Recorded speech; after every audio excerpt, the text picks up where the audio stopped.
விநாயகன் யாரு? விநாயகனை கும்பிடலாமா வேண்டாமா? இந்த கேள்விகளுக்கான சரியான விடைகள் பற்றி தான் இந்த வீடியோ. ஒரு தரப்பு விநாயகன் தமிழ் கடவுள்ன்றாங்க, இன்னொரு தரப்பு விநாயகன் ஆரியர்கள் கொண்டு வந்த கடவுள். 7வது நூற்றாண்டுல கர்நாடகாவின் பதாமி பகுதியிலிருந்து ஆரியர்கள் தமிழ்நாட்டுக்கு கொண்டு வந்த தமிழர்கள் மேல திணிக்கப்பட்ட போலி கடவுள் தான் விநாயகன். இப்படி 2 தரப்புகள் வெவ்வேறு கருத்துக்கள் வச்சாலும் விநாயகனுடைய உண்மையான வரலாறு என்னன்னு நம்மளே கண்டுபிடிக்க போறோம். பொதுவாக விநாயகன் என்ற உருவகத்தில் கொடுக்கப்பட்டுள்ள குறியீடுகளை வச்சு இதை நம்ம சுலபமா கண்டுபிடிக்க போறோம்.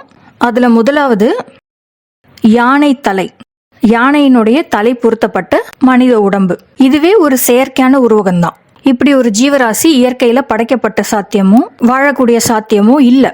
அதனால இது மனிதர்களால செயற்கையாக உருவாக்கப்பட்ட ஒரு உருவகம்தான். இது போன்ற மிருகத்தலை மனித உடம்பு கொண்ட வடிவங்களை ஜூமார்பிக் அப்படின்னு சொல்லுவாங்க. இது இந்து மதத்துல மட்டும் இல்ல, ஒட்டுமொத்த மனித குலத்துடைய வரலாற்றை மறைக்கிறதுக்காக பழங்கால எகிப்து நாகரிகம், பழங்கால கிரேக்க நாகரிகம், சீன நாகரிகம், இந்த மாதிரி எல்லா நாகரிகங்கள்லயும் யூத ரகசிய கும்பல் இந்த மாதிரி செயற்கையான உருவகங்களை உருவாக்கியிருக்காங்க. அந்த யானை தலையில ஒரு தந்தம் நீக்கப்பட்டிருக்கும். அதுக்கப்புறம் ஒரு கையில கோடாரி ஆயுதமாக கொடுக்கப்பட்டிருக்கு. இன்னொரு கையில பாசக்கயிறு, யமனோட பாசக்கயிறுன்னு சொல்லுவாங்கல்ல, அந்த பாசக்கயிறு இன்னொரு கையில கொடுக்கப்பட்டிருக்கு. ஆங்கிலத்துல இதை நூஸ்ன்னு சொல்லுவாங்க. இந்த நூஸ் பொதுவா விலங்குகளை பொறி வச்சு பிடிக்கிறதுக்காக பயன்படுது. அதுக்கப்புறம் விநாயகனுடைய வாகனமாக சொல்லப்படும் எலி. இத மூஞ்சூருன்னு சொல்லி ஒருத்தர் திசை திருப்ப பார்த்தாரு. ஆனா இது மூஞ்சூர் கிடையாது, இது எலிதான். விநாயகனுடைய வாகனம் எலிதான். சில உருவகங்கள்ல கோடாரியோட சேர்த்து அங்குசம் என்ற கருவியும் இணைக்கப்பட்டிருக்கு. யானைகளை அடக்கக்கூடிய அங்குசம் என்ற கருவியும் கோடாரியோட சேர்த்து காண்பிக்கப்படுது. இதுலயே ஒரு முரண்பாடு இருக்கு. என்னன்னா, விநாயகன் யானை முகம் கொண்டவன், ஆனா அவனுடைய கையில யானையை அடக்கக்கூடிய அங்குசம் காணப்படுது. இந்த குறியீடுகள்லாம் ஒரு பக்கம் இருக்கட்டும். இப்ப இந்து மத புராணத்துல விநாயகன் உருவான கதைன்னு அவங்க என்ன சொல்றாங்கன்னு பார்க்கலாம். தேவி பார்வதி குளிக்க போகணும்னு நினைக்கும் பொழுது காவலுக்கு ஒரு காவலாளி தேவைப்பட்டதுனால தன்னுடைய உடம்பில் இருந்த அழுக்கையும் மஞ்சள் சாந்தையும் அகற்றி அதை உருண்டை பிடிச்சு ஒரு உருவத்தை உருவாக்கி அதுக்கு உயிர் கொடுத்தாங்களாம். இங்க அந்த கதையை படிக்கிறேன் கேளுங்க. Once upon a time the goddess Gauri, அதாவது Parvati, consort of lord Shiva while bathing created Ganesha as a pure white being out of the mud of her body and placed him at the entrance of the house. She told him not to allow anyone to enter while she went inside for a bath. Lord Shiva himself was returning home quite thirsty and was stopped by Ganesha at the gate. Shiva became angry and cut off Ganesha's head as he thought Ganesha was an outsider. Parvati உருவாக்குன அந்த காவலாளி பையன் தான் கணேசனா. வீட்டுக்கு வெளியில நிக்க வச்சுட்டு அவங்க குளிக்க போயிருந்த போது சிவன் வீட்டுக்கு வந்தாராம். காவலாளியா நிக்கிற இந்த கணேசனை பார்த்து கோபம் அடைஞ்சு கணேசன் யாருன்னு தெரியாம கணேசனுடைய தலையை வெட்டிட்டாராம். When Gauri came to know of this, she was sorely grieved. To console her grief, Shiva ordered his servants to cut off and bring to him the head of any creature that might be sleeping with its head facing north. The servants went on their mission and found only an elephant in that position. The sacrifice was thus made and the elephant's head was brought before Shiva. The Lord then joined the elephant's head onto the body of Ganesha. பார்வதிக்கு இந்த விஷயம் தெரிஞ்ச உடனே ரொம்ப வேதனைப்பட்டாங்களாம். அவங்களுடைய வேதனையை போக்குறதுக்காக சிவன் அவருடைய பணியாட்களை விட்டு ஏதாவது ஒரு உயிரினத்தோடைய தலையை கொண்டு வாங்க அப்படின்னு சொன்னாராம். அந்த பணியாட்கள் போய் தேடும் பொழுது ஒரு யானை தான் கிடைச்சுதான். அதனால அந்த யானையுடைய தலையை வெட்டி சிவனுக்கு முன்னாடி கொண்டு வந்தாங்களாம். சிவன் அந்த யானையுடைய தலையை எடுத்து கணேசனுடைய உடம்புக்கு பொருத்தி மறுபடியும் கணேசனுக்கு உயிர் கொடுத்துட்டாராம்.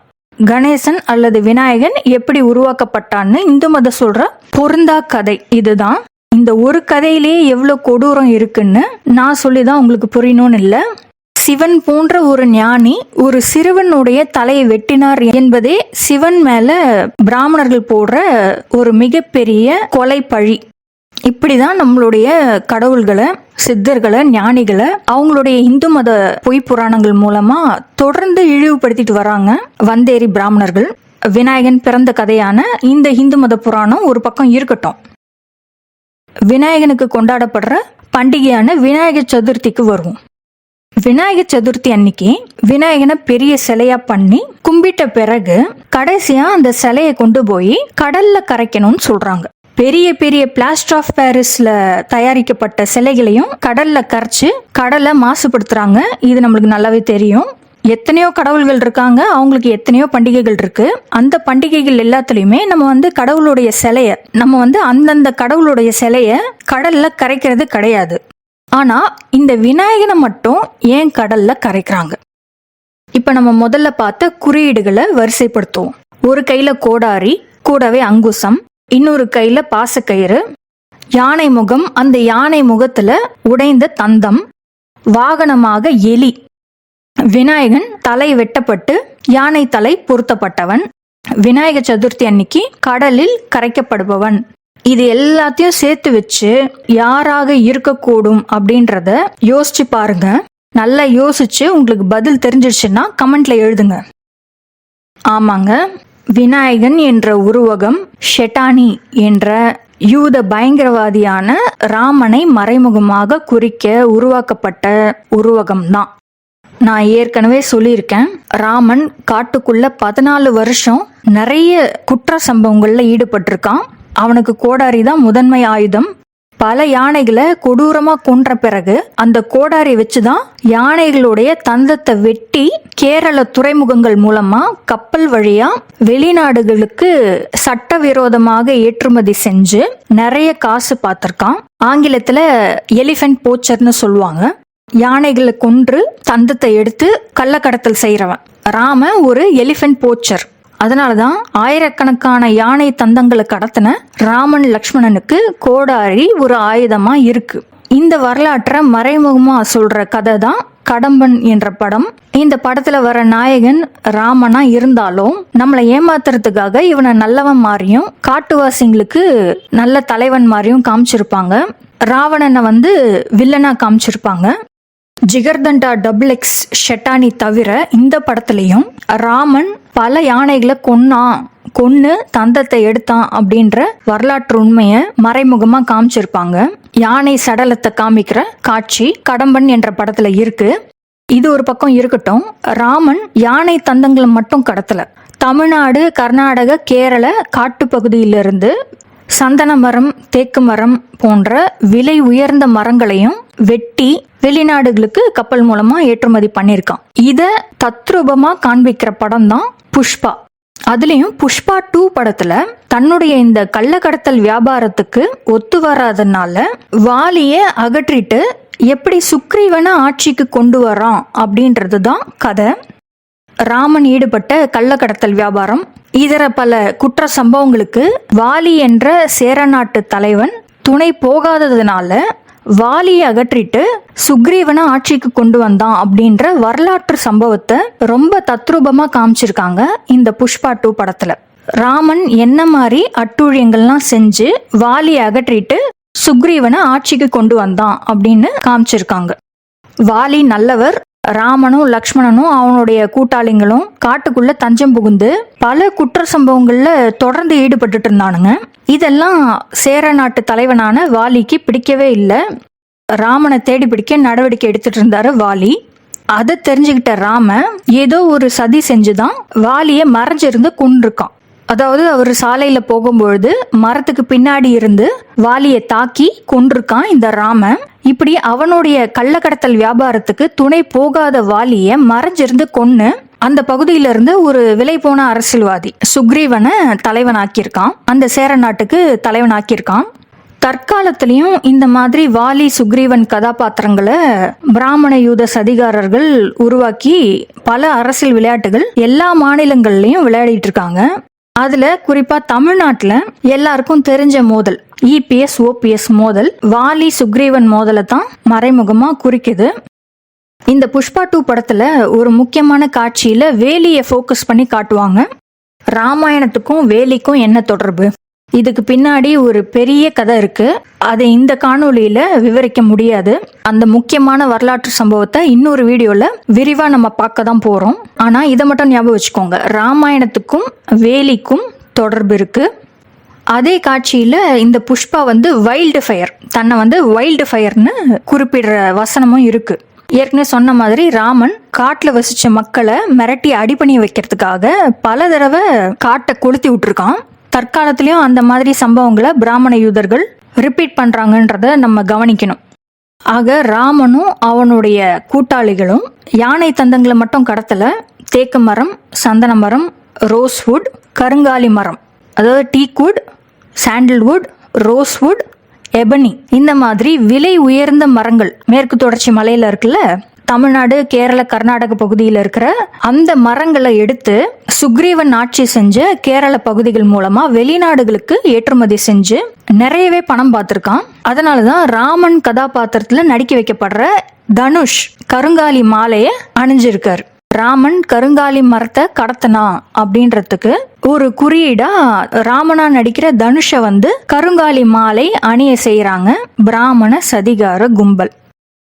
இப்படி ஆயிரக்கணக்கான மரங்களை வெட்டி சந்தன மரம், கருங்காலி மரம், தேக்கு மரம், ரோஸ்வுட் மரம், ஆயிரக்கணக்கான யானைகளை கொன்னு விலை உயர்ந்த தந்தம், இது தவிர வைரம், போதைப் பொருள், இதையெல்லாம் கள்ளக்கடத்தல் பண்ணி தான் ராமன் ராவணனுக்கு எதிரான போருக்கு தேவையான காசை சம்பாரிச்சிருக்கான். போருக்கு படையை திரட்டணும், ஆயுதம்லாம் வாங்கணும்ல, அதுக்காக தான் 14 வருஷம் பல பொருட்களை கள்ளக்கடத்தல் வியாபாரம் செஞ்சு பணம் திரட்டியிருக்கான். ராமன் வைரங்களை கூட கடத்தியிருக்கான். ராமன் வைரங்களை கடத்தினதுக்கு என்ன ஆதாரம் இருக்குன்றத வேற ஒரு வீடியோல நான் சொல்றேன். ராமனே ஒரு போதை ஆசாமி, மொடாக்குடியன், போதை மருந்துகளை கடத்தி அதுலயும் பணம் பார்த்திருக்கான். இதற்கான தற்கால ஆதாரம் தான் நடமாடும் ராமனான கமலஹாசன். இந்த கமல்ஹாசன் தன்னுடைய முன்னோன் ராமன் மாதிரி போதைப் பொருள் வியாபாரியா செயல்பட்டு இருக்காரு. அதனாலதான் அவருடைய தக் லைஃப் படத்துல சுகர் பேபின்னு ஒரு பாட்டு வச்சிருக்காரு. அந்த சுகர் பேபியில வர சுகர்ன்றது கொக்கைன் என்ற போதைப் பொருளை தான் குறிக்குதான். என்ன வேணும் உனக்கு, கொட்டி கொட்டி கிடக்கு, இன்னும் என்ன வேணும் உனக்கு, சொர்க்கம் இங்க இருக்கு. கமல்ஹாசன் இந்த பாட்டு மூலமா தமிழ்நாட்டுல தன்னுடைய போதைப் பொருள் வியாபாரத்தை விரிவுபடுத்த படத்துல சேர்த்திருக்காரு அப்படின்னு என் பேர்ல ஒரு ப்ராக்சியை உருவாக்கியிருக்காங்கல்ல, அவ மூலமா பிராமண கும்பலே இந்த விஷயத்த வெளியிட்டிருக்காங்க. ஒரு வருஷம் முன்னாடி சினிமா நடிகர்கள் எப்படி போதைப் பொருள் வியாபாரத்துல ஈடுபட்டு இருக்காங்க, அவங்க வீட்டுல ட்ரக் பார்ட்டிஸ்லாம் நடக்குது, போதைப் பொருள் வியாபாரத்துல கமல்ஹாசன், விஜய், த்ரிஷா இவங்கெல்லாம் முக்கிய பங்குதாரர்கள்னு RJ சுசித்ரா மூலமா வெளியிட்டு இருந்தாங்க. இதுக்கு ஆதாரமா ஜாஃபர் சாதிக் என்ற போதைப் பொருள் ஆசாமியோட கமல்ஹாசன் ஒன்னா நிக்கிற புகைப்படமும் செய்திகள்ல வந்துச்சு. போதைப் பொருள் ஆசாமி ஜாஃபருக்கும் கமல்ஹாசனுக்கும் என்ன நெருங்கிய தொடர்பு? தக் லைஃப் படத்துல போதைப் பொருள் பத்தி வச்ச பாட்டு, RJ சுசித்ரா வெளியிட்ட ஆதாரம், ஜாஃபர் சாதிக் கூட கமல்ஹாசன் நிக்கிற புகைப்படம், இதெல்லாம் வச்சு பார்க்கும்பொழுது தமிழ்நாட்டுல, ஏன் சவுத் இந்தியான்னு கூட சொல்லலாம், கமல்ஹாசன் தான் ட்ரக் மாஃபியாவோட தலைவரா இருக்காரு, மெயின் ட்ரக் டிஸ்ட்ரிபியூட்டரா இருக்காரு. ஆனா இந்த உண்மையை மறைக்கிறதுக்கு தான் விக்ரம்ன்ற படத்தையே எடுத்திருக்காரு. அதுல என்னமோ தமிழ்நாட்டுல இருக்கிற போதைப் பொருள் ஆசாமிங்களெல்லாம் ஒழிச்சு கட்டுற ரா ஏஜென்ட்டா இவர் நடிச்சிருப்பாரு. ஆனா நடைமுறையில உண்மை என்னன்னா கமல்ஹாசன் தான் தமிழ்நாட்டு ட்ரக் மாஃபியாவோட தலைவன். இத மறைமுகமா விக்ரம் படத்துடைய வசனத்திலே சொல்லியிருப்பாரு, ஐ எம் an ஏஜென்ட் அப்படின்னு சொல்லியிருப்பாரு. அது என்ன ஏஜென்ட்னா ட்ரக் டிஸ்ட்ரிபியூட்டர் ஏஜென்ட், வேற ஒன்றும் கிடையாது. ஃப்ரீமேசன் ஏஜென்ட்னு வச்சுக்கலாம். இப்படிதான் இந்த யூத சதிகார கும்பல், யூத கிரிமினல் நெட்வொர்க் மக்களை சினிமா மூலமா ஏமாத்திட்டு பல குற்ற சம்பவங்கள்ல ஈடுபட்டு இருக்காங்க, பல கிரிமினல் நெட்வொர்க்ஸை நடத்துறாங்க. அதெல்லாம் மூடி மறைக்கிறதுக்கும் வெள்ளையடிக்கிறதுக்கும் தான் இந்த சினிமா துறை. ஏற்கனவே இந்த கமல்ஹாசன் கிரேன் பலி சம்பவத்துல accused, head of drug mafia வேற. ஆனா தமிழ்நாட்டினுடைய திராவிட அரசாங்கம் கமல்ஹாசன் மேல எந்த நடவடிக்கையும் எடுக்கல, இனிமேலும் எடுக்காது. ஏன்னா அந்த திராவிட அரசாங்கத்தையே பின்னால இருந்து இயக்குற சகுனி இந்த கமல்ஹாசனே தான். அதனால தானே இவருக்கு MP பதவியை கொடுத்து வச்சிருக்காங்க. இப்ப எல்லாம் ஒண்ணுக்குள்ள ஒண்ணு கூட்டு களவானீங்க. இவரை வெறும் ஒரு நடிகர், இயக்குனர்னு சாதாரணமா எடை போட்டுறாதீங்க. இவர் பயங்கரமான ஆளு, சர்வதேச தொடர்புகள் எல்லாம் கொண்ட இன்டர்நேஷனல் கிரிமினல் மாஃபியா மெம்பர். இவரோட முன்னோனான ராமன் தான் முதல்ல இன்டர்நேஷனல் கிரிமினல் நெட்வொர்க்கை உருவாக்குனவன். ராமன் எப்படி தமிழ்நாட்டுக்கு வந்து ஊடுருவி ஒரு கிரிமினல் கூட்டத்தை உருவாக்கினானோ அதே நேரத்துல மற்ற நாடுகள் மற்ற நாகரிகங்கள்லயும் யூதர்கள் கிரிமினல்ஸா உலாவிட்டு இருந்தாங்க. குறிப்பா துறைமுகங்கள்ல யூதர்களுடைய நடமாட்டம் ரொம்ப அதிகமா இருந்துச்சு. அதனால இந்த ராமன் இங்கிருந்து விலை உயர்ந்த தந்தங்கள், சந்தன மரம், தேக்கு மரம், பட்டை தீட்டப்பட்ட வைரங்கள் இதையெல்லாம் ஏற்றுமதி செஞ்சு யூதர்கள் நடமாட்டம் இருந்த மற்ற துறைமுகங்கள்ல இருந்து போதைப் பொருளை கடத்தி இங்க வந்து கள்ளத்தனமா வித்து அவனுடைய கிரிமினல் நெட்வொர்க்கை நடத்தி இருக்கான். அதற்கு வாலி என்ற சேர நாட்டு தலைவர் ஒத்து வராதனால வாலியை கொரில்லா படை தாக்குதல் மூலமா மறைஞ்சிருந்து கொன்னுட்டு ஒரு ஊழல்வாதியான பணத்துக்கு விலை போன தன்னுடைய கிரிமினல் நெட்வொர்க்குக்கு ஒத்து போன சுக்ரீவனை சேர நாட்டுக்கு தலைவனாக்கியிருக்கான் இந்த ராமன். அவன் கொள்ளடிச்ச பணம், நகைகள், வைரங்கள் எல்லாத்தையும் ஒரு குகைக்குள்ள, காட்டுக்குள்ள ஒரு குகைக்குள்ள சேகரிச்சு வச்சிருந்தான். ராமனோட இந்த செயலைத்தான் அலிபாபாவும் 40 திருடர்களும் அப்படின்ற கதையில சொல்லியிருக்காங்க. அதை பத்தி அப்புறமா பார்ப்போம்.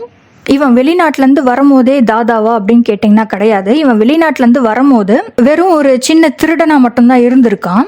இங்க வந்துதான் இவன் ஒரு பெரிய தாதாவா வளர்ந்திருக்கான். காட்டு பகுதியில 14 வருஷம் பல குற்ற சம்பவங்கள்ல ஈடுபட்டு தான் இவன் வந்து பெரிய தாதாவா வளர்ந்திருக்கான். இங்க இருக்கிற வளங்களை கொள்ளடிச்சு கள்ளக்கடத்தல் மூலமா வித்து நிறைய பணமும் பார்த்திருக்கான். இவனுடைய இந்த அசுர வளர்ச்சி, ராமனுடைய அந்த அசுர வளர்ச்சியை தான் ஃப்ரம் ரேக்ஸ் டு ரிச்சஸ் அப்படின்னு சொல்லுவாங்க. ரஜினி படத்துல எல்லாம் காமிப்பாங்கல்ல, ஒரே பாட்டுல பணக்காரன் ஆகிற சம்பவம். அது எதை அடிப்படையா கொண்டதுன்னா, ராமன் என்ற யூத பயங்கரவாதி பனிப்பிரதேசல இருந்து மேற்கு தொடர்ச்சி மலைக்கு வந்திருக்கான். மேற்கு தொடர்ச்சி மலையில சின்ன சின்ன திருட்டு சம்பவங்கள்ல ஈடுபட்டிருக்கான். அங்க இருக்கிற காவலாளிகள் இவனை பிடிச்சி ஜெயில போட்டிருக்காங்க. இந்த ராமன் எப்படியோ ஜெயில இருந்து தப்பிச்சிருக்கான். இவன் பேரு சஷாங்கன் தானே, சஷாங்கன் ஷாஷாங்க் சொன்னல. ஷாஷாங்க் ரிடம்ஷன்ற அந்த படத்துல ஜெயில இருந்து எப்படி ஒருத்தன் தப்பிக்கிறான் அப்படின்றதான் கதை. நான் ஏற்கனவே டிகோட் பண்ண சிறைச்சாலை படத்துலயும் இதே தான் கதை அம்சம். வாலி ஏதோ ஒரு கட்டத்துல ராமன் லக்ஷ்மணனை தூக்கி ஜெயில போட்டிருக்காரு. எப்படியோ அந்த ஜெயில இருந்து தப்பிச்சு காட்டு பகுதிக்குள்ள தஞ்சம் புகுந்திருக்கானுங்க.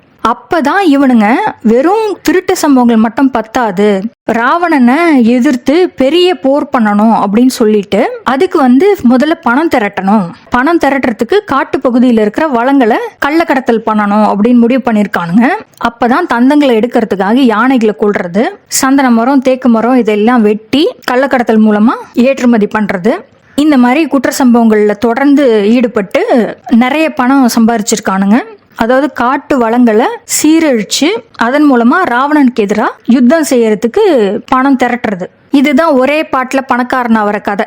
இதைத்தான் ஃப்ரம் ரேக்ஸ் டு ரிச்சஸ் அப்படின்னு சொல்லுவாங்க. இந்த ரேக்ஸ் அப்படின்றதுக்கு கிழிந்த உடை அப்படின்னு பொருள். ஏற்கனவே ஒரு முறை ராமனை குறிக்கிற மாதிரி சுடிதார் அணிஞ்சு வந்த கமல்ஹாசன் தக் லைஃப் படத்தோடைய ப்ரொமோஷன்லயே பாக்குறதுக்கு கிழிந்தது போல தெரிந்த ஒரு உடைய தேர்ந்தெடுத்து அணிஞ்சிருக்காரு. இது எதுக்குன்னா இதுவும் ராமனை குறிக்கிறதுக்காக தான். அதாவது தன்னையே ராமனா காமிச்சிக்கிறாரு. ராக்ஸ் அப்படின்ற அந்த ஆங்கில வார்த்தையே ராகவன் என்ற ராமனுடைய பெயரிலிருந்து உருவானது தான். Raghavan, rags. From rags to riches அப்படின்றது பனிப்பிரதேசல இருந்து இங்க பிச்சைக்காரனா வந்த யூத பயங்கரவாதியான ராமன் காட்டு வளங்களை கொள்ளடிச்சு திடீர் பணக்காரனான நிகழ்வை தான் குறிக்குது.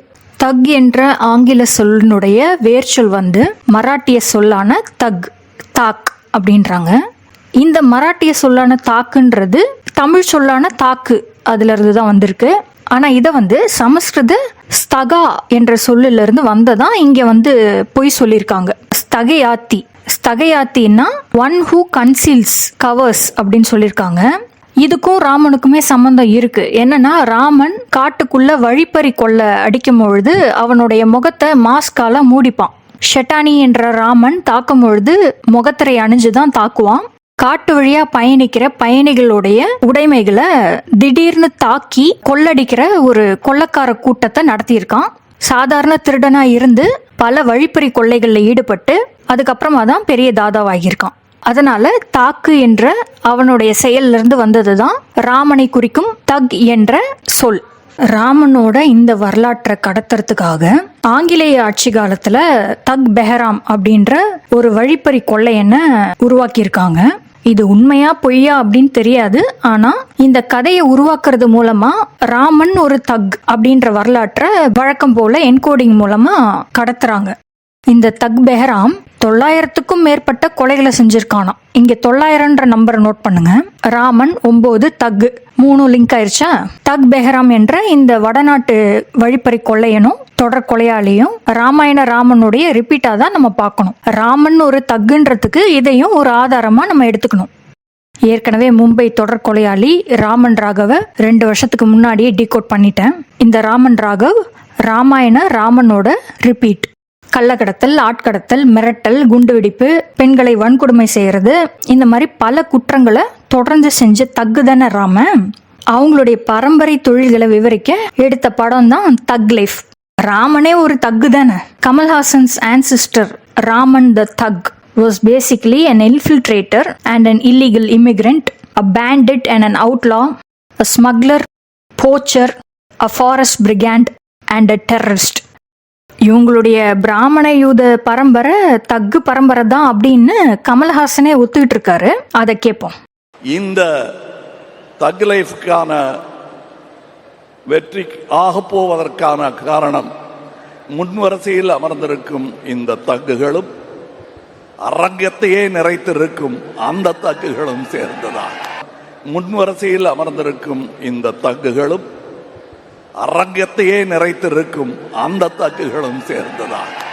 அதாவது இவங்க மட்டும் தக்கா இருந்தா போதாது, மொத்த நாடுமே இவங்கள மாதிரி ஆகி நாசமா போகணும். அதுதான் இவங்களுடைய உள்நோக்கம். அதைத்தான் இவர் சொல்றாரு.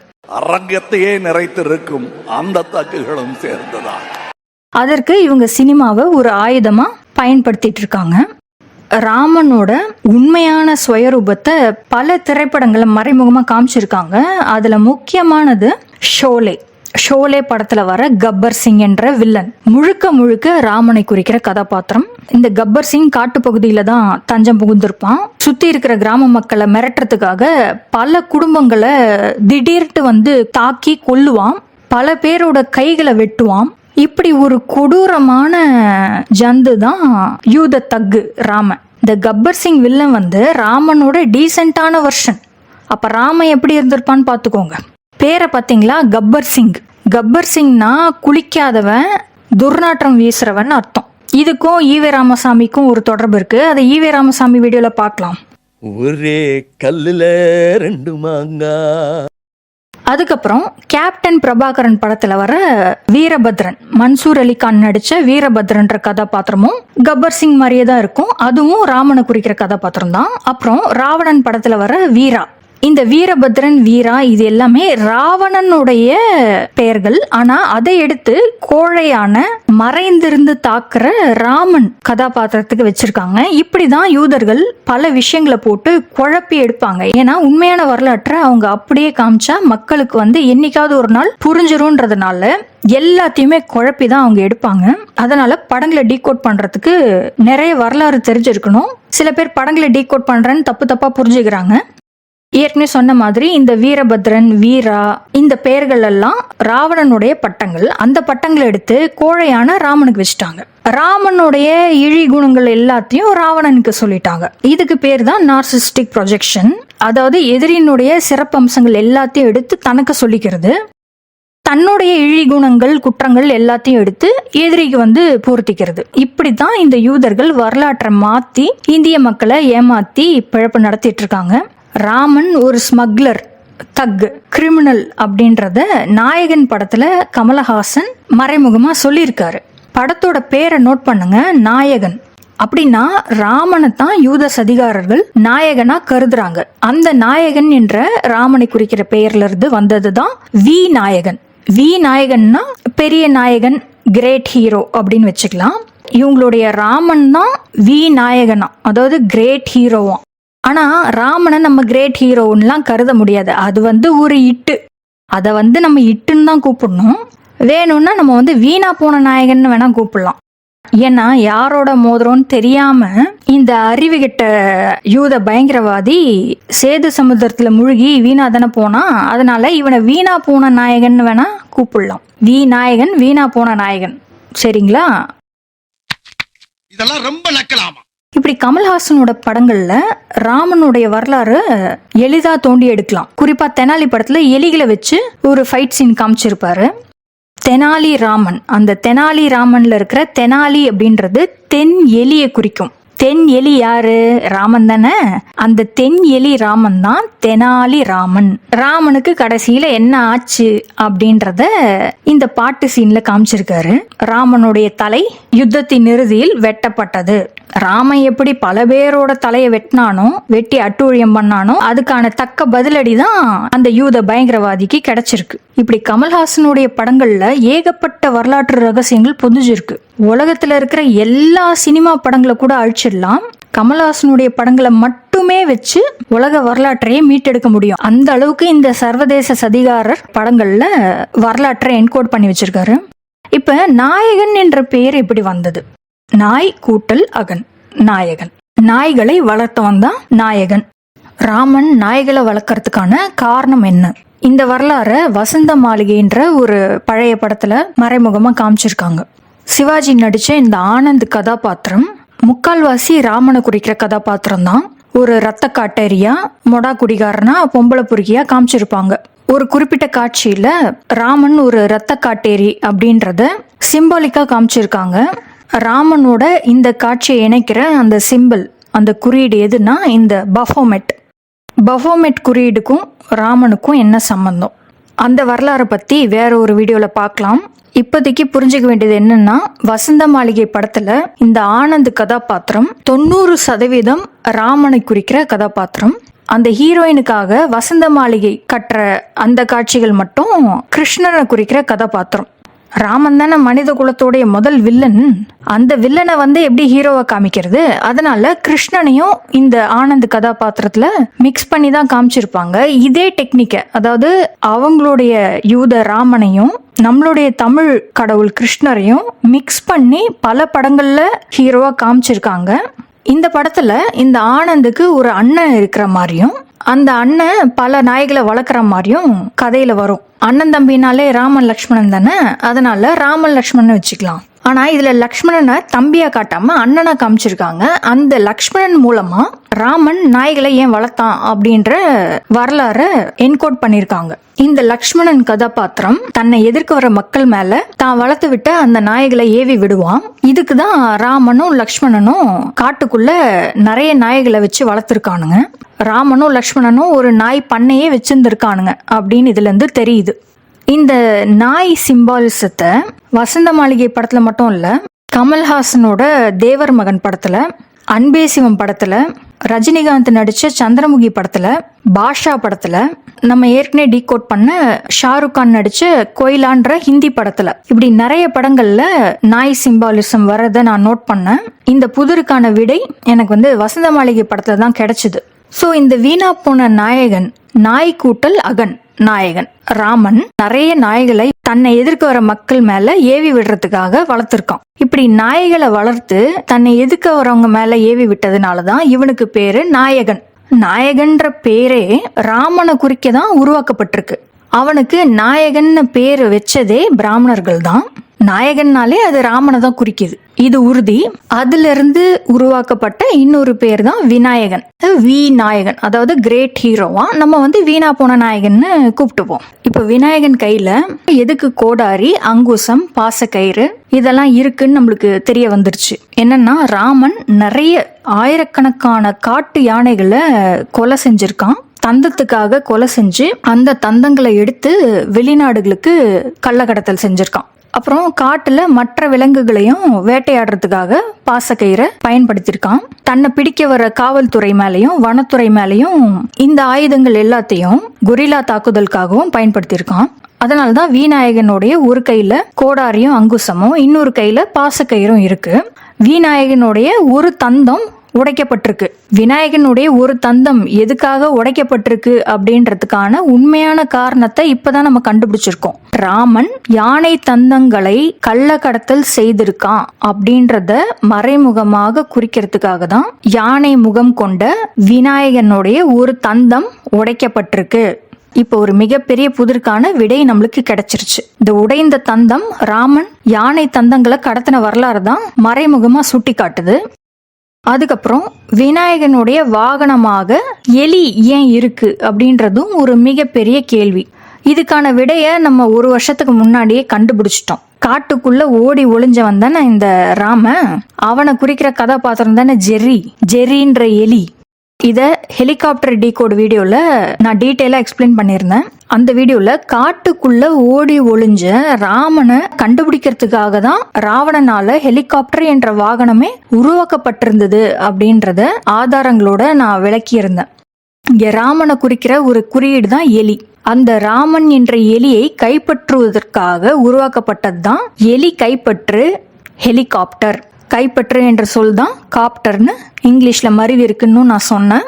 அதனால ராமனுடைய வரலாற்றை மறைமுகமாக குறிக்கிறதுக்காக தான் யூதர்கள் இந்த வானூர்தி வாகனத்துக்கு ஆங்கிலத்துல ஹெலிகாப்டர் அப்படின்னு மறைமுகமா பேர் வச்சு என்கோட் பண்ணியிருக்காங்க.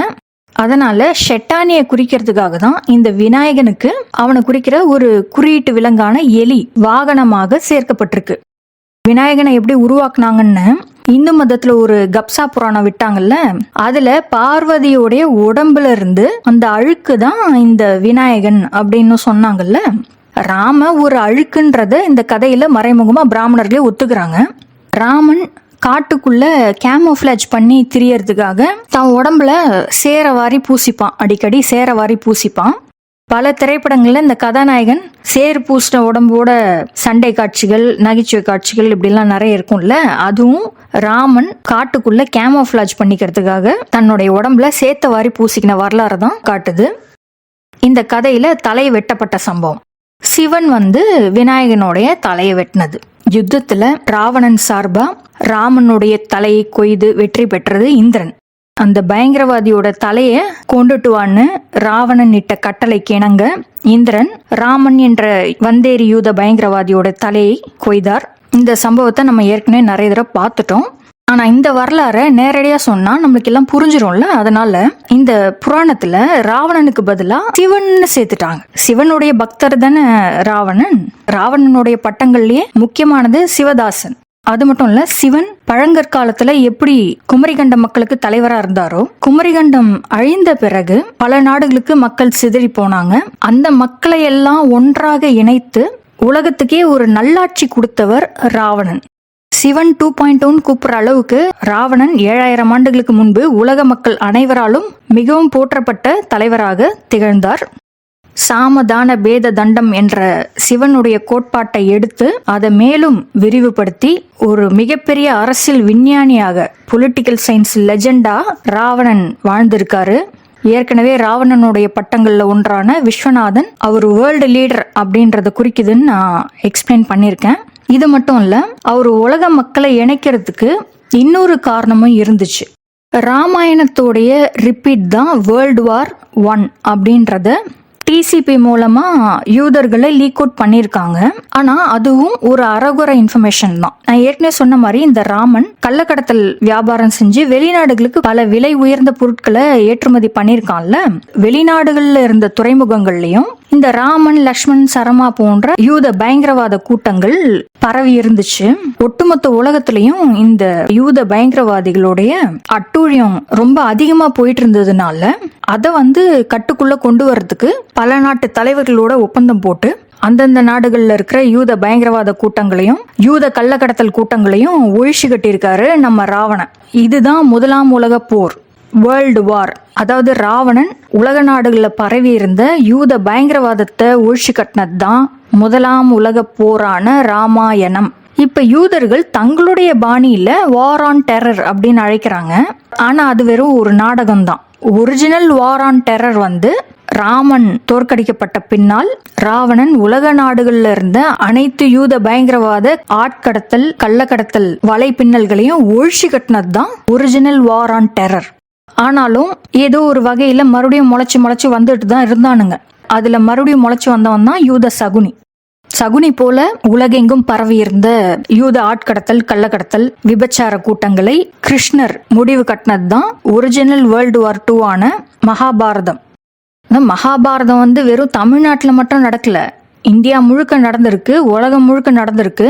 உலகம் முழுக்கவும் ஆட்டம் போட்டுட்டு இருந்த இந்த யூத பயங்கரவாத வலைப்பின்னல்களுக்கு எதிராக நடந்ததுதான் கிருஷ்ணருடைய மகாபாரதம். ஒரு 100 வருடங்கள் முன்னாடி யூதர்களே அதை அவங்க பாணியில வேர்ல்டு வார் 2ன்னு ரிப்பீட் பண்ணிருக்காங்க. ஆனா ஒரிஜினல் வேர்ல்டு வார் 2 யூதர்களை கிருஷ்ணர் விரட்டி அடித்த மகாபாரதம் தான். இத பத்தி நான் டீட்டெயிலா பேசினாதான் புரியும். சார்லி சாப்ளின் ஹிட்லர் பத்தி விளக்குற வீடியோல நான் டீட்டெயிலா பேசுறேன். அடால்ஃப் ஹிட்லர்ன்ற ஜெர்மன் தலைவர் கிருஷ்ணரை குறிக்க யூதர்களே உருவாக்குன ஒரு தலைவர். இதுக்கு பின்னாடி பெரிய உலக அரசியல் இருக்கு. இதுக்கும் கிருஷ்ணருக்கும் என்ன சம்பந்தம்? ஹிட்லர் எப்படி உருவானாரு? யுத்தத்தின் இறுதியில ஹிட்லருக்கு என்ன ஆச்சு? யூதர்கள் எதுக்கு ஹிட்லரை கிருஷ்ணரோட ரிப்பீட்டா உருவாக்குனாங்க? எல்லாத்தையும் நம்ம டீட்டெயிலா வேற ஒரு வீடியோல பார்க்கலாம். சார்லி சாப்ளின் ஹிட்லர் தவிர வேறு பல தலைவர்களையும் கிருஷ்ணருடைய ஒரு அம்சத்தை குறிக்கிற மாதிரி உருவாக்கியிருக்காங்க. கிருஷ்ணர் ஒரு மிகப்பெரிய ஆளுமை. அதனால ஒருத்தரை வச்செல்லாம் கிருஷ்ணருடைய வரலாற்றை ரிப்பீட் பண்ண முடியாது. அதுக்கு 1000 பேர் தேவை. அதனால்தான் கிருஷ்ணருடைய ஒரு ஆஸ்பெக்டையும் எடுத்து நம்மளுக்கு தெரிஞ்ச பல முக்கிய பிரபலங்கள்ல ஒளிச்சு வச்சிருக்காங்க இந்த யூதர்கள். அதுல ஒரு சிலர் சர்தார் வல்லபாய் பட்டேல், B.R. அம்பேத்கர், காந்தி, சுபாஷ் சந்திர போஸ். இவங்களுக்கும் கிருஷ்ணருடைய வரலாற்றுக்கும் என்ன தொடர்பு இருக்குன்னு நம்ம அப்புறமா பார்க்கலாம். யுத்தத்தின் இறுதியில் பயங்கரவாதி ராமனுடைய தலை வெட்டப்பட்டது. அதை குறிக்கிற சொல்லாடல் தான் தலை தீபாவளின்னு நான் ஏற்கனவே சொல்லியிருக்கேன். ஆனா ராவணனையும் இந்திரனையும் இந்த கதைக்குள்ள கொண்டு வந்தா உண்மையான வரலாறு தெரிஞ்சிரும்ன்றதுனால சிவன் விநாயகன் என்ற சிறுவனுடைய தலையை வெட்டினார் அப்படின்னு இதுல புழுகி வச்சிருக்கானுங்க. ராவணன் ராமனுடைய தலையை கொய்தத சிவன் விநாயகனுடைய தலையை கொய்தார் அப்படின்னு என்கோட் பண்ணிட்டாங்க. அவ்வளவுதான். இப்ப இந்த யானை முகம் ஏன் வந்ததுன்னா, ராமன் பல யானைகளை கொன்று தந்தங்களை கைப்பற்றியிருக்கான். அதை குறிக்கிறதுக்காக தான் ராமனை குறிக்கிற இந்த உருவகத்துக்கு யானை தலையை பொருத்திட்டாங்க. அதுல ஒரு தந்தத்தையும் எடுத்துட்டாங்க. இப்ப விநாயகனுடைய தலை ஏன் வெட்டப்பட்டது அப்படின்றது நம்மளுக்கு புரிஞ்சிடுச்சு. கடைசி கேள்வி என்ன? விநாயகன் சிலையை ஏன் கடல்ல கரைக்கிறாங்க? ராமனோட தலையை எடுத்த பிறகு அவனுடைய முண்டமான உடல் சேது சமுதிர கடல்ல வீசப்பட்டதுல அதை குறிக்கிற நிறைய சினிமா காட்சிகள் உண்டு. அதுல ஒண்ணு எக்ஸ்ட்ராக்ஷன் என்ற ஹாலிவுட் படம். இந்த படத்துல இந்த கதாபாத்திரம் ராமனையும் இந்திரனையும் சேர்த்து குறிக்கிற மாதிரி குழப்பி எடுத்திருக்காங்க. கடைசி காட்சியில ராமனுக்கு கழுத்துல குண்டடிப்பட்ட வரலாற அப்படியே தத்ரூபமா காமிச்சிருக்காங்க. இந்த கிளைமேக்ஸ் காட்சி நடக்கிற இடம் ஒரு பாலம். கழுத்துல குண்டடிப்பட்ட பிறகு அந்த பாலத்துல இருந்து நாயகன் அதாவது ராமன் தண்ணியில விழுந்து மூழ்கி சாவற மாதிரி காமிச்சிருக்காங்க. இந்த படத்தோடைய கிளைமேக்ஸ் ராமாயணத்தை தான் குறிக்குது. ஏன்னா கழுத்துல குண்டடி, தண்ணியில விழுந்து சாவறது, பாலம் எல்லாமே இருக்குல்ல. ராமாயணத்துக்கும் பாலத்துக்குமே தொடர்பு இருக்கிறது ஒரு பெரிய புதிரா பேசப்படுது. அதையும் இந்த வீடியோல எக்ஸ்பிளைன் பண்ண முடியாது, ஏன்னா நேரம் பத்தாது.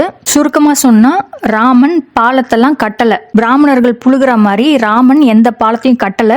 அவன் ஒரு படிக்காத தற்குறி, ஒரு பயங்கரவாதி, ரத்தம் குடிச்ச காட்டேரி. நம்மளுக்கு தெரியும், ரத்தம் குடிச்ச காட்டேரி எப்படி பாலத்தை கட்டும்? பாலத்தை கட்டினது ராவணன், பாலத்தை உடைச்சவன் தான் ராமன். இப்போதைக்கு இதை ஞாபகம் வச்சுக்கோங்க.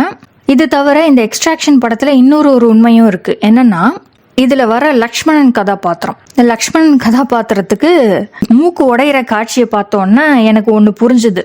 உண்மையிலேயே ராமாயண யுத்தத்துல மூக்கு உடைஞ்சது லக்ஷ்மணனுக்கு தான். ஆனா அந்த அவமானத்தை மறைக்கிறதுக்காக இவங்க எழுதின சமஸ்கிருத வெர்ஷன் இருக்குல்ல, அதுல லக்ஷ்மணன் சூர்பனகியோட மூக்க உடைச்சிட்டான் அப்படின்னு பொய் கதை எழுதி வச்சிருக்காங்க. இதுக்கு பேர் தான் நார்சிஸ்டிக் ப்ரொஜெக்ஷன். அதாவது உடைஞ்சது லக்ஷ்மணனோட மூக்கு தான், ஆனா லக்ஷ்மணன் சூர்பனகியோட மூக்க உடைச்சிட்டான் அப்படின்னு கதை எழுதி இந்த உண்மையை நம்ம கிட்ட மறைச்சிருக்காங்க. இப்ப விநாயகர் சதுர்த்தி அன்னைக்கு ஏன் விநாயகனுடைய சிலை கடலில் கரைக்கப்படுகிறது அல்லது ஏதாவது ஒரு நீர்நிலையில் கரைக்கப்படுகிறது அப்படின்றதுக்கான காரணமும் நம்மளுக்கு புரிஞ்சிடுச்சு. ராமனுடைய சடலம் கடலில் தூக்கி வீசப்பட்டதுனால விநாயகனுடைய சிலையை கடல்ல கரைக்கிறாங்க. ஆக இந்த விநாயகன் என்ற உருவகமே ராமனுடைய வரலாற்றை மறைமுகமா குறியீடுகள் மூலமா பதிஞ்சு ராமனை வணங்காத மக்கள் மீது எப்படியாவது ராமன் வழிபாட்டை திணிக்கணும். அதற்காக தான் இந்த விநாயகன் என்ற போலி உருவகம் வந்தேரி பிராமணர்களால் உருவாக்கப்பட்டிருக்கு. இன்னொரு விஷயம், ஆங்கிலேயர் ஆட்சி காலத்துல குறிப்பா மகாராஷ்டிரால மக்கள் கூடுறதுக்கு ஒரு சாக்கா பயன்படுத்தியிருக்காங்க. ஆங்கிலேயர் ஆட்சிக்கு எதிராக போராடுறதுக்காக விநாயகனுடைய சிலைகளை வச்சு கூட்டங்களை கூட்டி தங்களுடைய எதிர்ப்பை தெரிவிச்சிருக்காங்க.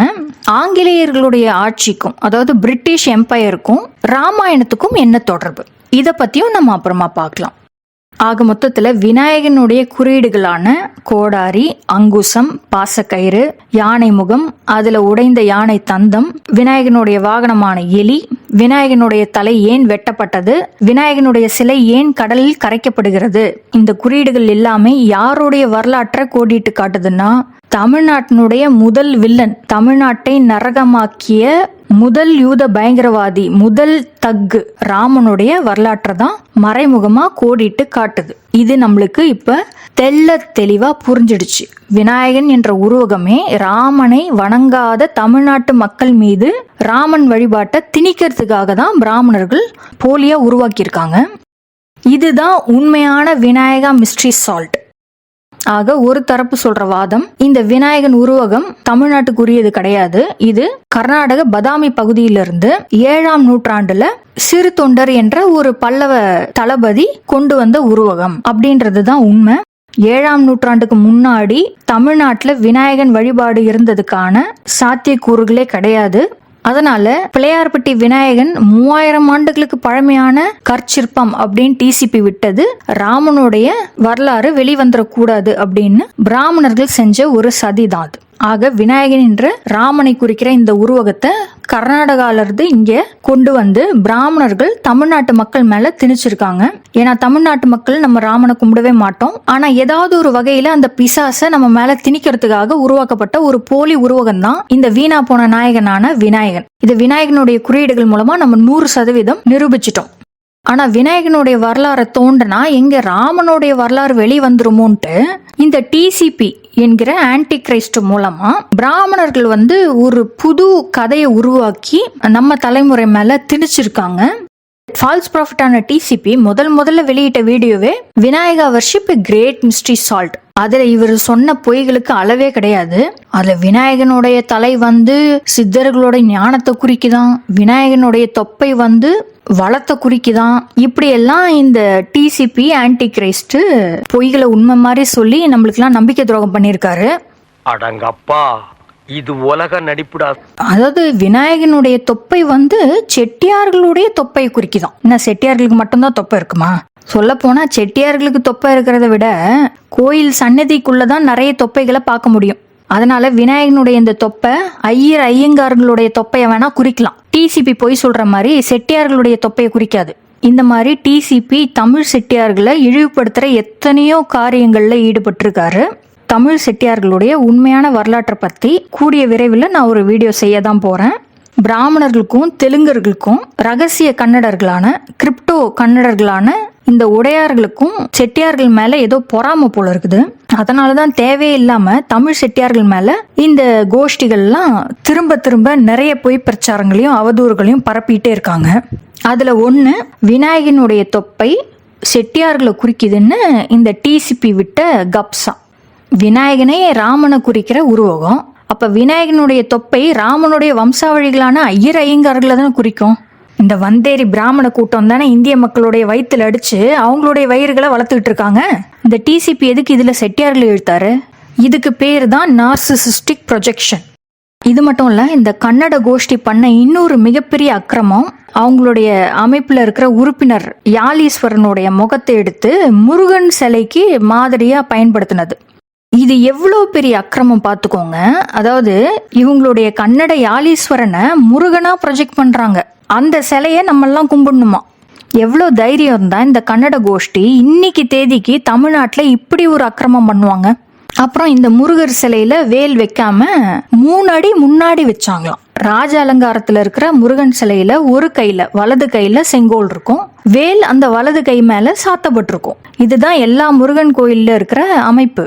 ஆனா இவங்க வேலை முருகன் சிலையில சாத்த மாட்டாங்களாம். முருகன் சிலைக்கு 3 அடிக்கு முன்னாடி வைப்பாங்களாம். அதுலயும் கேமரா ஆங்கிள வந்து பேன் பண்ணும் போது முருகனோட கழுத்துல அந்த வேல் படுற மாதிரி கேமரா ஆங்கிள கொண்டு போறாங்க. இதுல ஏதோ உள்நோக்கம் இருக்கு அப்படின்னு நான் படம் பிடிச்சி காமிச்சா நீயே அந்த ஆங்கிள் ஸ்கிரீன்ஷாட் எடுக்கிறேன்னு என்ன கேக்குறாங்க. அந்த வீடியோ எடுத்தது இவங்களோட அமைப்பு. முருகனுடைய சிலையில அந்த வேல் கழுத்துல குத்துற மாதிரி இருக்குன்னு நான் கேட்டா என்ன குத்தம் சொல்லுது இந்த பைத்தியக்கார கூட்டம். இதுக்கு என்ன காரணமா இருக்கும் அப்படின்னு நாங்க டிஸ்கஸ் பண்ணிட்டு இருக்கும் போது அருண்ற நேயர் ஒருவேளை இந்த சிலை ராமனை குறிக்குமோ அப்படின்னு கேட்டிருந்தாரு. ஏன்னா ராமனுக்கு கழுத்துல குண்டடி பட்டுச்சுல, இவங்க முருகன்னு சொன்ன சிலை ராமனை குறிக்கலாம், அதுக்காக தான் இவங்க வேலை வந்து கழுத்துல குத்துற மாதிரி கேமரா ஆங்கிள் அப்படி காமிக்கிறாங்க அப்படின்னு அவர் சொல்லியிருந்தாரு. அது உண்மைதான். இவங்க முருகன்னு சொன்ன அந்த சிலையில வேல் சாத்தப்படல. இவங்க சொல்றாங்க அது வந்து செங்கோல் கிடையாது, தண்டமா, வெறும் தண்டம் தான் இருந்துச்சு. முருகன் ராஜ அலங்காரத்தில் இருக்கும்போது கையில வேலுக்கு பதிலா தண்டம் தான் வச்சிருப்பாருன்றது இவங்களுக்கு தெரியுமா தெரியாதா? கையில வேலுக்கு பதிலா தண்டம் தான் வச்சிருப்பாருன்றது தண்டம் வச்சிருக்கிற சிலை கோதண்டராமனை குறிக்குதுன்னு டிசிபி தானே சொன்னாரு. அந்த அல்டார்ல முன்பகுதியிலேயே தடியோட ஒரு ஆள் நின்றுட்டு இருக்கிறார். பார்த்த உடனே எனக்கு அந்த மர்மம் கலைஞ்சிருச்சு. இது கோதண்டராமன்டா அப்படின்னு நான் பார்த்த உடனே எனக்கு தெரிஞ்சு போச்சு. இது கோதண்டராமன்டா, அவர் தான் செயின்ட் ஜூடு. அப்போ அது செயின்ட் ஜூடுன்றது இங்கே ராமன் தான், அதனால தெரிஞ்சிச்சு. ஏன்னா கோதண்டராமன் தான் நின்றுட்டு இருக்காரு, நம்ம தான் பார்க்குறோமே. கையில் தடி வச்சுக்கிட்டு இருக்கிற செயின்ட் யாரு? கோதண்டம். அது கோதண்டராமன் தான். உள்ளார போய் பார்க்குறோம், கோதண்டராமன் சிலை இருக்குது, கையில் கோதண்டத்தை வச்சுக்கிட்டு இருக்க சிலை இருக்கு, அது கோதண்டராமன் தான். அடுத்து உத்தமபுத்திரன். இந்த படத்துல இவரோட பேரு தண்டபாணின்னு சொல்லுவாங்க. அது ஒரு தண்டம். சந்தோஷ், உனக்கு ஒண்ணு தெரியுமா? அது பேரு கூட தண்டபாணி. அந்த தண்டம்ன்றது கோதண்டராமன் தான், அது ராமனை தான் குறிக்கும். முருகன் ராஜ அலங்காரத்தில் இருக்கும்போது கையில வேலுக்கு பதிலா தண்டம் தான் வச்சிருப்பாருன்றது அப்ப இவங்களுடைய முருகன் சிலையில தண்டம் இருக்குன்னா அது கோதண்டராமனை தான் குறிக்குது. அதுக்கேத்த மாதிரி வேல் அந்த சிலையில சாத்தப்படல, அதனால அது முருகன் சிலையே கிடையாது. பத்தாக்குறைக்கு இவங்க இந்த சிலையை கொண்டு போய் கடற்கரையில இருக்கிற கூனிமேடுன்ற ஒரு கிராமம், சகுனியை குறிக்கிற கூனிமேடுன்ற ஒரு கிராமத்தை தேர்வு பண்ணி அங்க அந்த சிலையை கடல்ல முக்கி எடுத்தாங்க. அப்ப இவங்க முருகன்னு சொல்லிட்டு ராமனுக்கும் சகுனிக்கும் தான் விழா எடுத்திருக்காங்க. அந்த சிலையில இருக்கிறது தண்டம் வேற சொல்றாங்க. அப்ப அது கோதண்ட ராமனை தான் குறிக்குது. ஒரு ஆங்கிள் காமிக்கும் போது அந்த வேல் அந்த சிலையோட கழுத்தை குத்துற மாதிரி இருக்கு. இது ராமனுக்கு கழுத்துல பட்ட காயத்தை தான் குறிக்குதுன்னு அருண் சொன்னது 100% உண்மை. ஏடிஎஸ்னுடைய இந்த சிலை முருகனை குறிக்கவே குறிக்காது. இது மறைமுகமாக யூத ராமனையும் சகுனியும் குறிக்கதான் உருவாக்கப்பட்டிருக்கு. ஆனா இத முருகன்னு சொல்லி தமிழர்கள் மேல திணிச்சிருக்காங்க, தமிழர்களை ஏமாத்த பார்த்திருக்காங்க இந்த கன்னட கோஷ்டி. இங்க தமிழர்களாகிய நாம் பிராமணர்களுடைய உள்நோக்கத்தை நல்லா புரிஞ்சுக்கணும். என்னன்னா வடநாட்டுல அயோத்தியா என்ற இடத்துல ராமனுக்கு கோவில் கட்டுறதா சொல்லிட்டு கடைசியில அங்க என்ன வச்சாங்க? மக்களுக்கு புரியாத வண்ணம் முருகனுக்கும் கிருஷ்ணனுக்கும் தான் அங்க சிலை வச்சு பிராமணர்கள் கும்பிட்டு இருக்காங்க. அதாவது பிராமணர்கள் முருகனையும் கிருஷ்ணனையும் கும்பிட்டு நம்மளுடைய கடவுள்களுடைய ஆசையை வாங்கிக்கணும்னு நினைக்கிறாங்க. அவங்களுக்கு முருகன் மேலேயும் கிருஷ்ணன் மேலேயும் பயமும் இருக்கு. அதனாலதான் அயோத்தியால ராமன் கோவிலை கட்டுறன்னு சொல்லிட்டு முருகனையும் கிருஷ்ணனையும் மறைமுகமா மக்களுக்கே தெரியாம வணங்கிட்டு இருக்கிறாங்க பிராமணர்கள். ஆனா இங்க முருகனோட சிலைன்னு சொல்லிட்டு தமிழர்கள் மேல திணிக்கிறது என்ன? இவங்களுடைய பிசாசுகளான ராமனையும் சகுனியும் பரசுராமனையும் தான். அதாவது நாம யூத பிசாசுகள், யூத பயங்கரவாதிகள் ராமன் சகுனி பரசுராமன் மாதிரி நமக்கு தீங்கு விளைவித்த வில்லனுங்களை கும்பிட்டு தமிழர்கள் நாசமா போனோம்.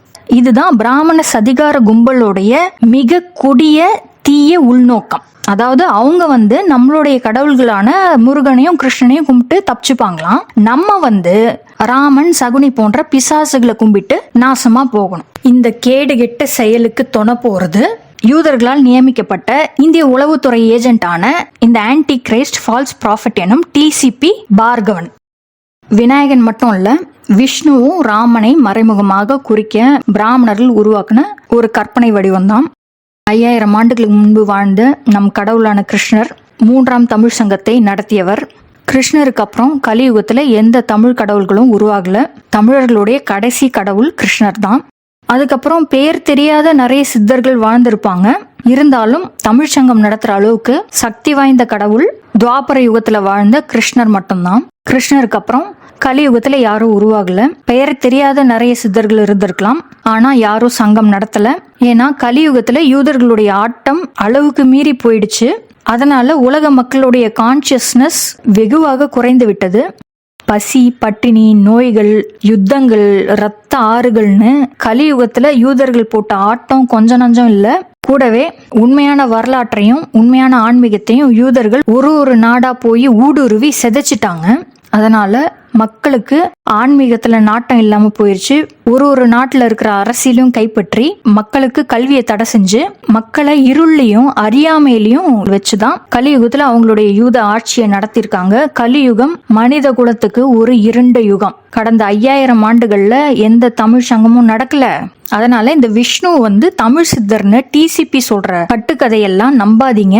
அதுவும் இந்த ராமன் போன்ற சகுனி போன்ற யூத பயங்கரவாதிகளை வேற விதத்துல நம்ம மேல திணிக்கிற ஒரு பிராமண சதி தான். ஆனா விஷ்ணுவை ஒரு விண்ணாய்வு சித்தரா காமிக்கிறதுக்காக இந்த டிசிபி சொல்ற தகவல்கள், அதாவது விண்ணாய்வு சார்ந்த தகவல்கள் எல்லாமே கிருஷ்ணர் அவர் காலத்திலேயே சாதிச்சது. கிருஷ்ணரும் பாண்டவர்களும் நிலவுக்கே போய் தரையிறங்கி இருக்காங்க. ஆனா அந்த உண்மை வரலாற்றை மறைக்கிறதுக்காக கிருஷ்ணர் விட்ட ராக்கெட்டு நிலவை போய் சும்மா சுத்திட்டு வந்துச்சு. விஷ்ணு தான் நிலவிலேயே போய் இறங்குற ஆளில்லா விண்கலத்தை உருவாக்குனாருன்னு இந்த டிசிபி சொல்றதும் முழுக்க முழுக்க போய் தமிழர்களுடைய வரலாற்றை மறைக்கும் முயற்சி. நம்ம தமிழ் கடவுளான கண்ணனுடைய சாதனைகள் எல்லாவற்றையும் திருடி விஷ்ணு என்ற உருவத்துக்கு கொடுக்கிற முயற்சி தான் ஆன்டி கிரைஸ்ட் எடுக்கிற இந்த அயோக்கிய முயற்சி. இவங்க விஷ்ணுவுக்கு எப்ப விழா எடுக்கிறாங்க? 2025 ஆண்டுல விழா எடுக்கிறாங்க. அதை கூட்டினா 9ன்னு வேற இவரு சொல்றாரு. ஆனா அந்த 9 ராமனை குறிக்காதான் விஷ்ணுவை குறிக்குமா? 9 ராமனை குறிக்கும்னு இவரு தானே சொன்னாரு. சரி, ராமனுக்கு எப்படி 9ன்னு வந்துச்சு அப்படின்னா, விஷ்ணுவின் அவதாரமா ராமனை சொல்றாங்க. நம்பர் 1 அது வச்சுங்களா? சரி, அடுத்தது ராமன் அலி. அது பெரும்பாலும் எல்லாரும் ஏற்றுக்கொண்ட ஒரு விஷயம்தான். ராமன் ஒரு அலி. பிராமணர்களே ராமனுடைய பிறந்த தேதி நவமின்னு சொல்லுவாங்களா? ராமனின் பிறந்த தேதியை நவமி அப்படின்னு சொல்லுவாங்க. இதை வச்சு தான் ராமனுக்கு 9ன்ற பேர். அவங்களே யூதர்களே கொடுத்த நம்பர் தான். நாமளா கொடுத்த அந்த நம்பரில் அவன் தானே கொடுத்தான். நம்பர் 9ன்றது ராமனை குறிச்சது. இப்படிதான். அது மட்டும் இல்ல, விஷ்ணுவுக்கு இவங்க விழா எடுத்தது செப்டம்பர் மாசம், அதாவது 9வது மாசம். அதுவும் ராமனை தான் குறிக்குது. செப்டம்பர் 11 டீகோட் பண்ணிட்டு செப்டம்பர் விஷ்ணுவை குறிக்குதுன்றாரு. செப்டம்பர் 11 சம்பவம் ராமாயணத்தை தானே குறிச்சுது. அப்ப செப்டம்பர் மாசத்தை தான் அவங்க ராமனுக்கான மாசமா கருதுறாங்க.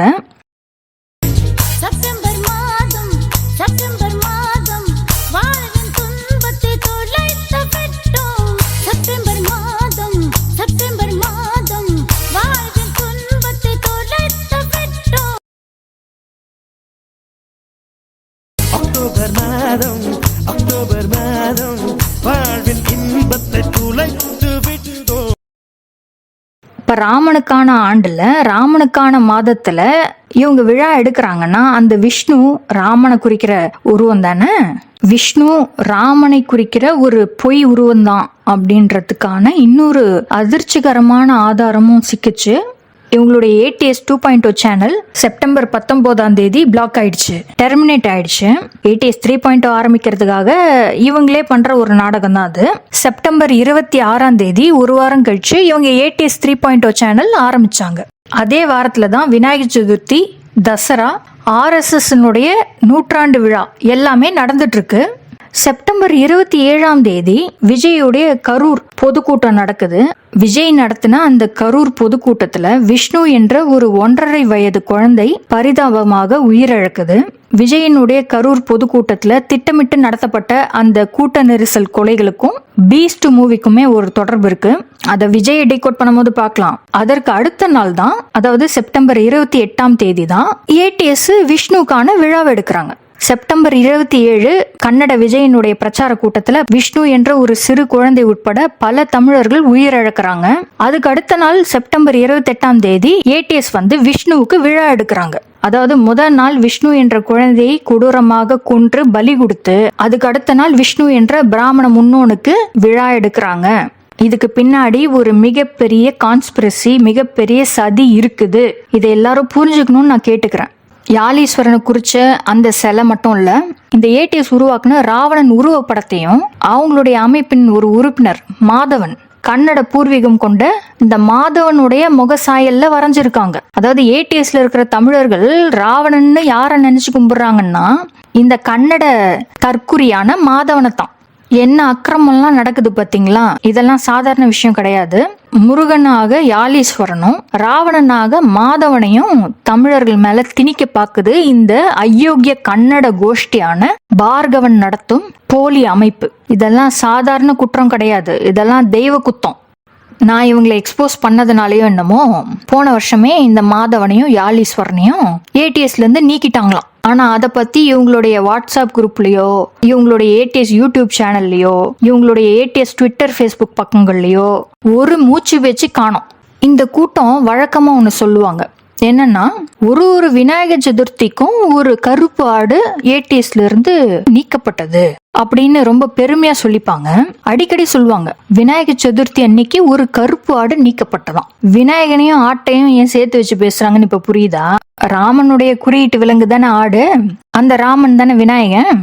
அதனாலதான் ஒரு விநாயகர் சதுர்த்தி அன்னைக்கும் ஒரு கருப்பு ஆடு நீக்கப்பட்டது, சங்கத்திலிருந்து ஒரு கருப்பு ஆடு நீக்கப்பட்டது அப்படின்னு ரொம்ப பெருமை அடிச்சுக்கிட்டாங்க. என்னை பத்தி இவங்க பொய் குற்றச்சாட்டெல்லாம் சொல்லி அவதூறு பரப்பின வீடியோலயும் இதே டைலாக் தான் சொன்னாங்க. ஆனா கடைசியில நான் எக்ஸ்போஸ் பண்ண யாலீஸ்வரனையும் மாதவனையும் ஏடிஎஸ்ல இருந்து தூக்கிட்டாங்களாம். யாருக்காக இந்த anti Christ falls profit Bhargavan 4-5 video போட்டு வக்காலத்து வாங்கினாரோ அவங்களே இவரோட அமைப்புல இருந்து தூக்கிட்டாராம். இப்படி ஒரு செய்தி வருது.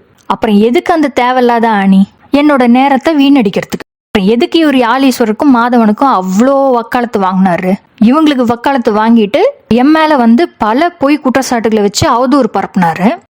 அதுக்கெல்லாம் நான் பதில் சொல்லும் போதுதான் இந்த பார்கவனுடைய பூர்வீகம், இவங்களுடைய உண்மையான வரலாறு, இவங்க எதுக்காக இயங்குறாங்க, இவர் உண்மையில தமிழர் கிடையாது கன்னடர் அப்படின்ற உண்மையே எனக்கு தெரிய வந்துச்சு. அப்புறம் இந்த மொத்த கோஷ்டியும் கன்னட பூர்வீகம் கொண்ட கோஷ்டின்னு எனக்கு புரிஞ்சுது. இவங்களுடைய பதிலடி வீடியோல தேவையில்லாத அறவே கட்டு பேச்செல்லாம் பேசிக்கிட்டு என்னை வந்து மறைமுகம் மிரட்டுற வேலையை தானே பார்த்தாங்க. இப்ப லேட்டஸ்டா அந்த பார்கவனோட இமேஜை தூக்கி பிடிக்கிறதுக்கு ஒரு போஸ்ட் போட்டிருக்காங்க பாருங்க. சிவனுக்கும் முருகனுக்கும் இணையானவராம் இந்த பார்கவன். இவங்க பண்றதெல்லாம் சாதாரண குத்தம் கிடையாது, தெய்வ குத்தம். நம்முடைய சக்தி வாய்ந்த சித்த முன்னோர்களுக்கு எதிராக இந்த கன்னட கோஷ்டி செய்யும் தெய்வ குற்றங்கள் தான் இவை. இவங்களுக்கு எல்லாம் கடவுள் மேல நம்பிக்கை இல்லை அப்படின்றது நல்லா தெரியுது. கடவுள் மேல நம்பிக்கை இருக்கிற மாதிரி வேஷம் போட்டுக்கிட்டு அரசியல் பண்றதுக்காக தான் இவங்கெல்லாம் தமிழ்நாட்டுல இயங்கிட்டு இருக்காங்க. அதாவது பெரும்பாலான தமிழ் மக்கள் படிக்காதவங்களா இருந்த போது நாத்திகம் பேசி நம்மளெல்லாம் ஏமாத்தினாங்க. இப்ப எல்லாரும் படிச்சு முன்னேறினதுனால ஆத்திகம் பேசி நம்மளை ஏமாத்த வந்திருக்குது இந்த கூட்டம். இருந்தாலும் கூட்டு உடஞ்சிருச்சுல. இப்ப காலத்துக்கு ஏத்த மாதிரி அடாப்ட் பண்ணிக்கிறாங்களாமா இவங்க. ஆனா என்ன இருந்தாலும் ஒரு நாள் உண்மை வெளில வரதானே போகுது. ஆக இந்த டிசிபி மூலமா பிராமணர்கள் விநாயகன் வந்து தமிழ் சித்தர்களை குறிக்கிற உருவம்னு சொன்னது முழுக்க முழுக்க பொய்க்கதை. அது மீண்டும் ராமன் என்ற யூத பிசாசை தமிழ் மக்கள் மீது மறைமுகமாக திணிக்கிற வேலைதான். இந்த குழப்பங்களுக்கெல்லாம் ஒரு சுலபமான தீர்வு என்னன்னா, மிருகத்தலை பொருத்திய எந்த உருவத்தையும் வணங்காதீங்க. தமிழர்கள் மிருகத்தலை பொருத்திய எந்த உருவத்தையும் வணங்க தேவை கிடையாது. இது எல்லாமே பிராமணர்கள் அவங்களுடைய பிசாசுகளை, அவங்களுடைய உருப்படாத முன்னோர்களை நம்ம மேல திணிக்கிறதுக்கு இந்து மதம் மூலமா அவங்க செய்யற அட்டூழியங்கள். முதல்ல இந்த பார்கவன் சொன்னது விநாயகர் ஒட்டுமொத்த சித்தர்களை குறிக்கிற ஒரு உருவம், அதனாலதான் அதை வந்து முழு முதற் கடவுள்னு கூப்பிடுறோம் அப்படின்னாரு. குறிப்பிட்ட சித்தர்களான சிவன், முருகன், ராவணன் அப்படின்னு நம்ம கும்பிட்டுட்டு போவோம். எதுக்கு விநாயகன்னு ஒரு புரியாத உருவகத்தை உருவாக்கி அதை வழிபடணும்? நம்ம எந்தெந்த சித்தர்களை நம்ம வழிபடணுமோ அந்தந்த சித்தர்களுடைய மனித உருவத்தையும் சிலையையும் நம்ம வழிபட்டாலே போதுமானது. அதுக்கப்புறம் என்ன சொன்னாரு, இந்த விநாயகன் வந்து விஷ்ணுவை குறிக்கும் அப்படின்னாரு. விண்வெளி நாயகன் வந்து விஷ்ணுவா, அதனால விநாயகன் வந்து விஷ்ணுவை குறிக்குதான். அப்புறம் கிருஷ்ணரும் ராக்கெட் ஏவி இருக்காரு, அதனால கிருஷ்ணரும் விஷ்ணுவும் சேர்ந்ததுதான் இந்த விண்வெளி நாயகனான விநாயகன் அப்படின்னாரு.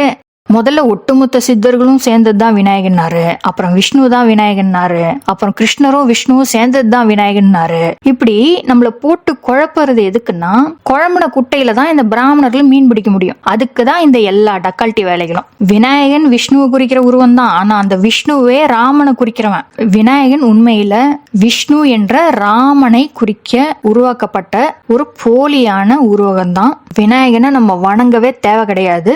விநாயகனை வணங்கினா நம்மளுக்கு நல்லதே நடக்காது.